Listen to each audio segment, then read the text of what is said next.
The YouTube algorithm has changed, and here is how I've beaten it.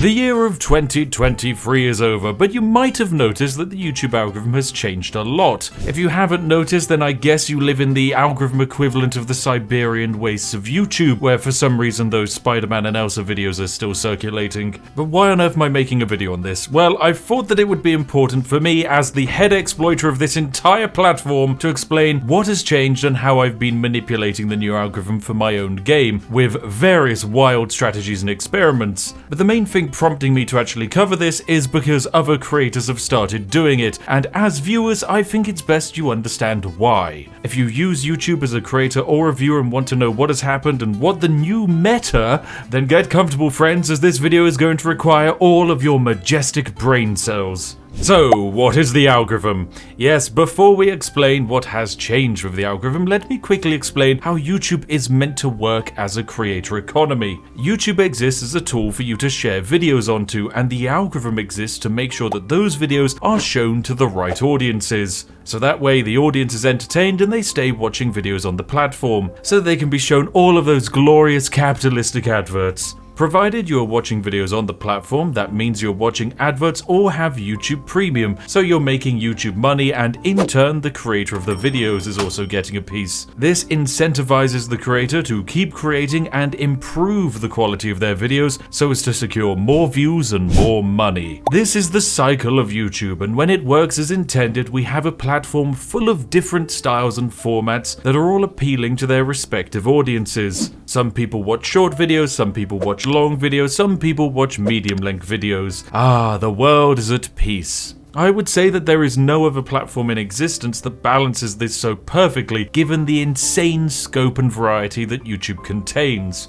Over the years, the algorithm has continuously changed to adapt to new formats like live streaming, shorts, and now even podcasts. It has to differentiate between this variety and still find the correct content to serve by avoiding things like clickbait and irrelevant media. And by irrelevant media, I don't mean anything made by those coffee-drinking Americans. And just like that, I've lost half of the audience watching this video. No, by irrelevant media, I mean you, the viewer, being shown a video that you're just not interested in. The algorithm hates doing that, but it has a few magical tricks to get around it. For example, if I insult Americans by calling them tea-dumping coffee imbeciles, American viewers are likely to stop watching. YouTube's algorithm then in the future is less likely to recommend my content to that group of Americans. Whilst that was of course a joke, it is a real thing that YouTubers are aware of in the algorithm. The fact that I'm eccentrically British is of course a fair turn-off for many, and it's one of the reasons my content is much less likely to be recommended to anyone living in France. Yes, that's the way it was intended from the start. Anyway, enough of that. This is how 99% of creators understand the algorithm. You get recommended to the right people looking for your content that is the right type of style for them. But I've spent the last year creating the ultimate YouTube algorithm bait. Something that the YouTube algorithm can't avoid pushing, regardless of the audience. So allow me to introduce you to YouTube's greatest hit that was my favorite secret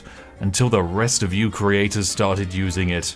Sleep content. You know those scams on Twitter where some guy is aggressively telling you that you could be making hundreds of dollars online by only working a few hours? Well, this is gonna basically sound like one of those, but it actually works for the algorithm we have access to. Sleep content is a term I've created for content that is targeting or accidentally being served up to the most valuable viewer of all, sleeping people. A sleeping viewer is someone who has fallen asleep watching YouTube on their phone or TV, with of course autoplay enabled. This means that when they finish watching a calm, normal video, YouTube will recommend them another video, perhaps a similar video from the same creator, perhaps something completely different. Our sleeping viewer now moves across to this new video and it begins playing. Ads are of course shown and watch time is added, but the viewer is not actually awake to engage with the content. This is happening all the time over YouTube. Millions and millions of people can be classified as sleeping viewers. In fact, many of you might be watching this video right now asleep. If you are, make sure to leave a comment. If anyone actually does, that's going to be terrifying. But anyway, that doesn't sound too broken. It does slightly fudge the algorithm in your favor, but it's nothing too special. But let's say that instead of being recommended another normal short video, YouTube decides to recommend the viewer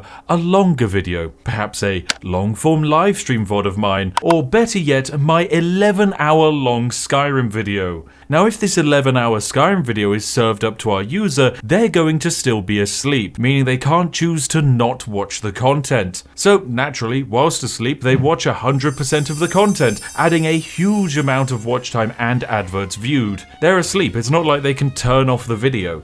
This has an interesting effect because YouTube goes, wow, this person who's currently on YouTube at 4 AM really loves watching Spiff's long form videos. So YouTube thinks its experiment has been successful by serving up this new kind of content for this viewer. And the following night, when that viewer goes to sleep watching an entirely different video like say Mr. Beast, they will eventually get recommended either the same long form Skyrim video that they haven't finished yet, or another similar long video of mine. Once again, they cannot stop watching this video regardless of the quality of the content because they are already asleep. Resistance is futile, of course, because in the world of sleep entertainment, a smooth-spoken British man reigns supreme.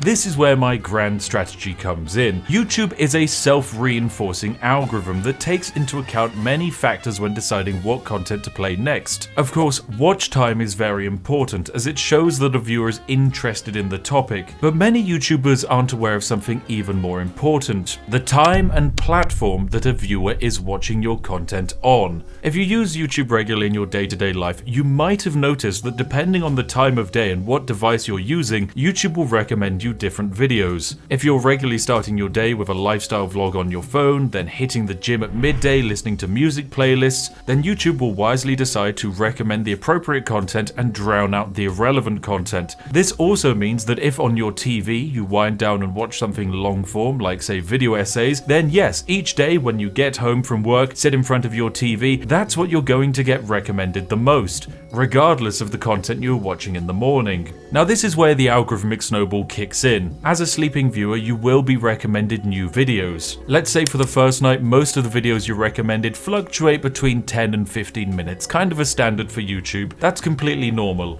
But eventually, one night, you will be recommended a longer video. And then YouTube decides that at this time of night you love watching long form videos, so that's all it's going to start recommending, and it just keeps reinforcing itself until a few weeks down the line at a certain time of the night, that's all YouTube is going to be recommending to you, meaning you will always autoplay onto one of my livestream VODs. Now, of course, like all good Twitter scam gurus, I did say it can make money, but how much money? I know you dirty capitalist YouTubers love money. Of course, for me, I much prefer being paid in tea, but YouTube hasn't found a way to do that yet. Only my Patreons and channel members have. So let's explain how we get paid as creators. We're of course paid for the amount of adverts seen on our videos, the value of those ads being shown, and the amount of watch time that we get from lovely people with YouTube Premium. This generally means that in a longer video, if a creator normally puts say one mid-roll ad every 5 to 10 minutes, they're going to have more slots to put mid-roll ads. This means that if one viewer watches it from start to finish, more ads will have been shown to them, the creator will have made more money. But as you can imagine, on these giant long videos we get some very entertaining statistics. Because these videos are longer and the average watch time is higher, we get more YouTube Premium revenue. Because there are more slots where adverts have been designated to play, more adverts per individual viewer are being played. Now an average monetized view on YouTube would be worth around $0.003.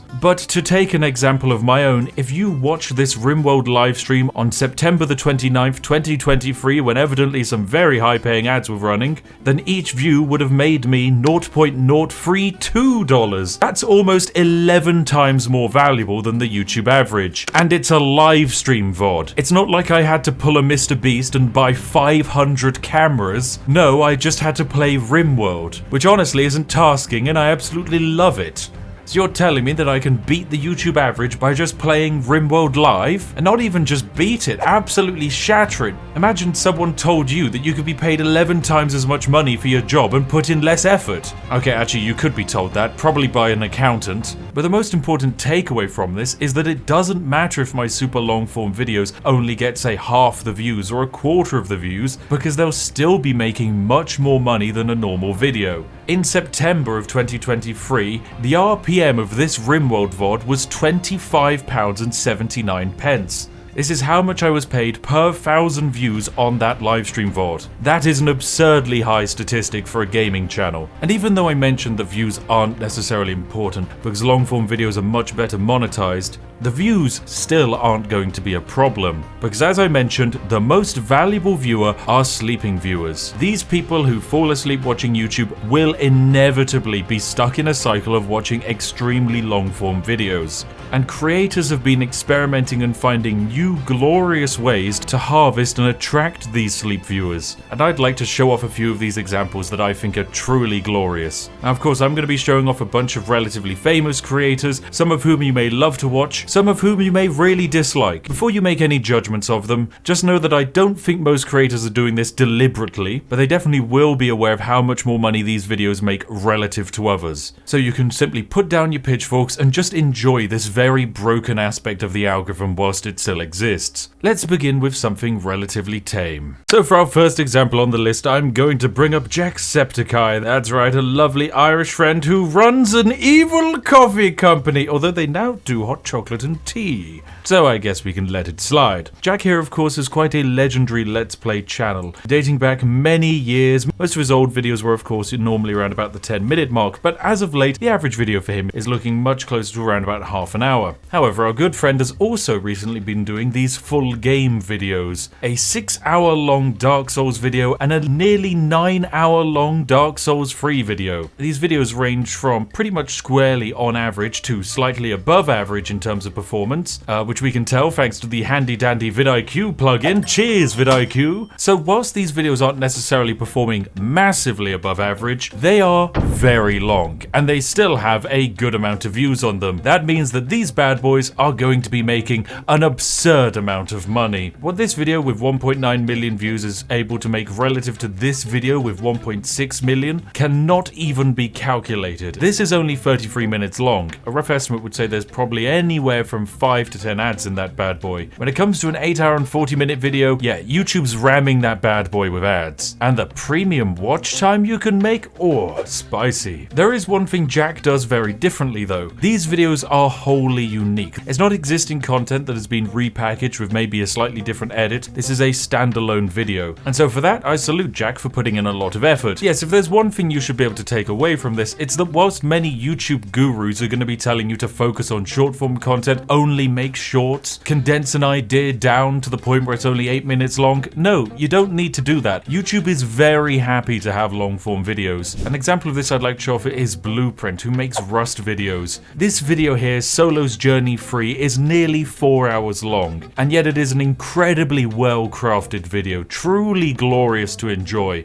And it's changed the way the Rust community has viewed YouTube videos. No longer are 10-minute videos the norm, nope, they're now up to being about an hour long. And that's good and bad for the creators. It means they can make a lot more money, but it also means videos take a lot longer to make. So how do you get around the fact that making a 4-hour long Rust video actually takes a huge amount of your time? Well, this is where some explosive smaller channels come into the picture. This is Floydson, Private Lime, and Mad Marvin. All of these creators do various variations of 100 days content or challenge runs, all of them covering games that I absolutely love, like Factorio or Project Zomboid. Now, these videos can take a lot of time to make, so how do you make as much money from them as possible? Well, it's very simple. Instead of making one video, you can make multiple. Take, for example, the brilliant Gravekeeper series on Floydson's channel. He has one video that's 51 minutes long. This is the start of the series. It got 4 million views. That's incredible. The second episode did pretty decent as well, at just under 2 million views, and the third episode did decently too. This is a longer video, but unfortunately, as most people who run Let's Play series on YouTube will tell you, the longer a series goes on, the less views it gets. Until you ram all of those videos together into one glorious compilation and call it the movie. Yes, it is basically the previous videos with slightly different editing, but now it's 3 hours long, and it has even more views than any of the other episodes in the series, sitting at 8 times the channel's average. And when it comes to how much money this bad boy will make, it's 3 hours long. Do you have any idea how many ads you can fit in it? So yes, Floydson here has turned a 3-video series into a 4-video series, where the 4th video is probably going to make as much money as the previous episodes combined. That's perfectly balanced. But why stop there? You don't necessarily need long series. For example, you can have I played 100 days of Don't Starve, then I played 200 days of Don't Starve, then slap your 2 1-hour videos together, well bam, you've got a 2-hour video, and now it's 200 Days of Don't Starve the movie. Unfortunately, this is performing slightly below average, but now that 7 months have passed since the last time people actually probably watched that video, your audience is willing to rewatch it and add a huge amount of money into your coffers. So Floydson, I respect your hustle. Once again, we're not here to flame these creators for doing it. Many of them will rely on the revenue of this strategy to help them succeed. The fact that these compilation videos can get more views and grow your channel than the original series is just an occasional byproduct, and a glorious one at that. I do find it very funny that the Stardew Valley the movie video, for example, has almost 3 times as many views relative to the most viewed video in the actual original series. Yeah, it's pretty balanced. Anyway, moving on, we have Private Lime, a glorious and lovely Project Zomboid creator who has some very fun, lightly edited Project Zomboid challenge runs. In one of these challenge runs, he wanted to build a house. This is a 24 episode series,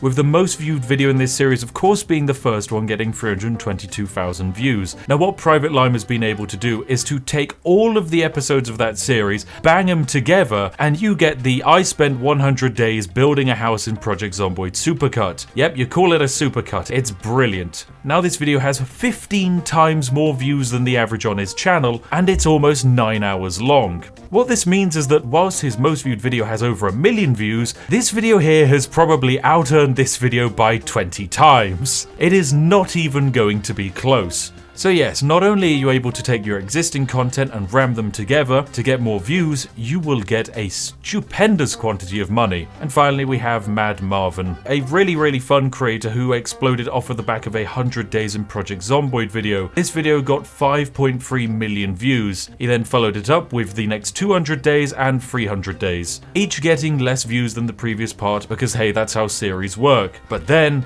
a brilliant idea. 6 months ago, he released the 300 Days the Movie, a highlight smashed together of all of the previous parts. This has 8.1 million views, which is almost as many as all of the previous parts combined, but remember, it's all of the previous parts combined in one video, meaning this video has out-earned all of the 3 previous parts. If you could tell a YouTuber that they could just take their existing content that they've made and double their money, then of course they're going to do it. So yes, this trend that's been happening for the last year was generally on the down low, but I've noticed it massively ramping up as of late. For example, our good friend Private Lime has now done 5 supercut videos, and I think this is a trend that we're going to be seeing a lot of going forward on YouTube. I personally find it very interesting, because if we as creators were to upload the same video over and over again, the YouTube algorithm isn't going to like it, and it's not going to like it because the viewers won't like it. If you tell a viewer, go watch some content that you've already seen, chances are they're not interested in watching it. But if you've been able to repackage the content in an interesting way, maybe add something new to it, or maybe the original content was just so good the viewer wants to watch it a second time, then of course it's going to do great in the algorithm. And that's why this exploit has been doing so well. Of course, it wouldn't be anywhere near as powerful if it wasn't for those glorious sleeping viewers. So to all of those people who fall asleep watching YouTube content, I salute you. And myself and my financial advisor personally thank you for your contribution. I don't know what the future of YouTube's going to look like, but I do think more and more of this style of content will seep onto the platform, especially when you have people like MrBeast commenting about the fact that it is no longer important to just make super short and concise videos. One thing I've seen a lot of in the industry is people talking down to the new generation of viewers, the Gen Xers who are used to TikTok, saying that the only thing they care about is short form content, because their attention spans have been ruined. But that's just not the case. Any viewer, regardless of their age, where they live, who they are, is willing to watch a video if the content is interesting, if it's exciting, if it's unique, if it's fun, if it's worthwhile. So no, it's not some big revelation that long-form content is good. It's always been good, just that some creators are finally getting out of the mindset of chasing a meta and instead following their creativity. I know I started this video by saying, hey, this could be the new YouTube meta of 2024, but in my opinion, the meta of 2024 is that there is no meta. Go out there and make whatever you want. If it's good, someone will watch it. If it's bad, then you've got an opportunity to improve. Being a YouTuber is a fantastic job. It's a brilliant outlet for creativity, and I personally think almost anyone can do it. So whether you've been working at it for years or you just want to start now, I wish you all the best of luck. And whilst you might want to break the algorithm with the longest possible video YouTube will let you upload, my advice is don't do it, because that's exactly what I'm going to do next. Anyway, thank you for watching. A huge thank you to all of our lovely, majestic YouTube members and Patreons. These glorious sausages help bankroll my copious addiction to Yorkshire tea. As always, thank you for subscribing, thank you for liking, and I'll see each and every one of you in the next one. Have a lovely day, and goodbye for now.